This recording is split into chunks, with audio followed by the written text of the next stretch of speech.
Welcome back to another episode of UNLEARN. Today, in our very special spooky season episode, we're going to go through the concept of spelling. So, what is so special about the concept of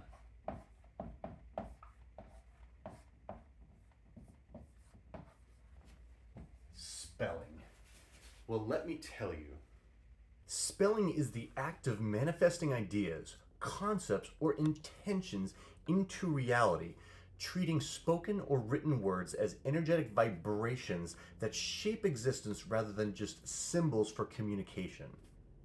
In today's modern terms, this can include things like positive affirmations that we bring into existence. This can also relate into the law of attraction, where we visualize, speak, and write things that we have an intense belief about. This can often be related to rituals or incantations, which can include things like chants, prayers, and they're used to invoke spiritual forces or to create desired conditions for ourselves. You may think about it like this, or like this, and how it breaks down. And the thing is, for every spell that we cast, we need a type of wand. But guess what? You already have one inside of you. That's right, the tongue. And I'm going to explain why. When we want something, we typically call it the heart's desire. And the tongue has a very special connection with the heart.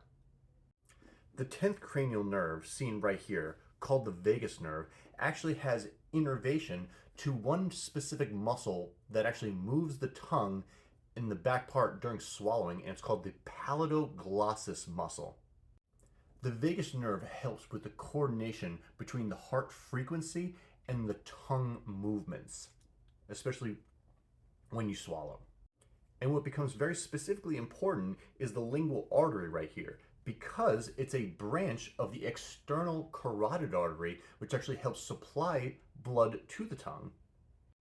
In addition to that, the tongue has a very important aspect of the fascial connection on what's called the deep frontal line of the body. Here's a little bit of a better demonstration of how that links up to it. Even in traditional Chinese medicine, they look to the tongue as a mirror of the heart. And of course, what we put in our mouth directly affects our heart, so it's very important that you take care of your oral health in regards to actually how your heart can function. Beyond the metaphysical and mystical layer of things, with our heart's desire and with the wand, which we cast spells, we're able to bring in what we have as our heart's desire. This is why magicians, when they're performing a trick, say abracadabra, which is actually a Hebrew expression, which means I create with what I speak. That's also why when people are possessed, they say they're speaking in tongues. So I hope that gives you some perspective on the idea of casting spells. And once again, thank you for joining me for another episode of UNLEARN, and I hope you've learned something. Happy Halloween, happy spooky season.